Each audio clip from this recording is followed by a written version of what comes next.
राम राम मंडळी. गावगाड्याच्या गोष्टीचा आजचा 83वा भाग. आजच्या भागाचं नाव आहे स्मृतिवन. आपण गेले काही दिवस वनीकरण, झाडांचं आच्छादन याच्यावरती बोलतो आहोत.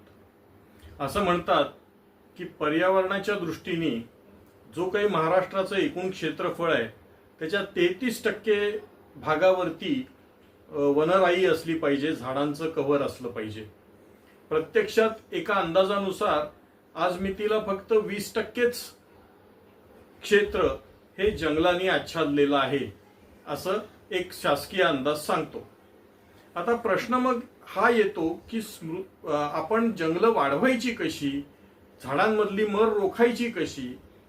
त्यावरती गेले काही वर्ष माझ्या कानावर आलेला एक प्रकल्प तो तुमच्याशी सांगावा, तुमच्याशी शेअर करावा याकरता हा व्हिडिओ करतो आहे.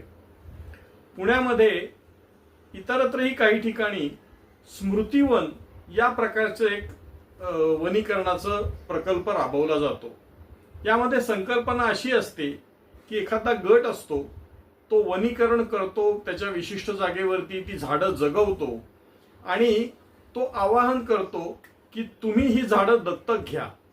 आणि त्याला स्मृतिवन असं नाव अशा करता दिलेलं आहे की एखाद्याच्या घरातलं जर कोणी दिवंगत झालेलं असेल, गेलेलं असेल, तर त्यांच्या स्मृतीप्रित्यर्थ तुम्ही एखादं झाड दत्तक घ्या, त्याची निगा आम्ही राखू आणि ते झाड जगवू. आता अशा पद्धतीनं लोक जेव्हा देणगी देतात, स्मृतींच्या प्रित्यर्थ म्हणून पैसे दिले जातात, तेव्हा एक भावना जोडलेली असते. या जंगलामध्ये ती लोक मग नंतर येऊन त्या झाडाचं दर्शनही घेतात, दरवर्षी येतात. अशा पद्धतीनं ते त्या वनाचाही आनंद घेतात आणि आपलं जे गेलेलं नातेवाईक आहे त्यांची एक आठवणही चांगल्या पद्धतीनं जतन करतात.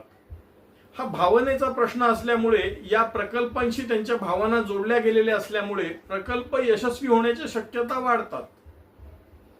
मला सुचवायचंय असं की ज्या ज्या गावांमध्ये गायरानं शिल्लक आहेत अशा गावांमध्ये स्मृतिवनासारखे प्रकल्प राबवता येतील का.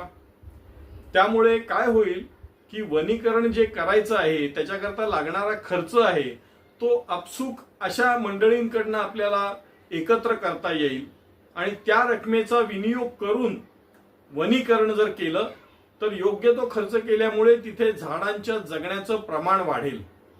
हे काम कोण करणार आहे, तर हे गायरान करार रूपाने समजा गावातल्या एखाद्या बचत गटाला किंवा ऍक्टिव्ह अशा तरुण मंडळाला जर दिलं तर ही तरुण मंडळं किंवा हे महिला बचत गट असे प्रकल्प राबवू शकतील का याचा विचार करावा अशी मी तुम्हाला विनंती करतो.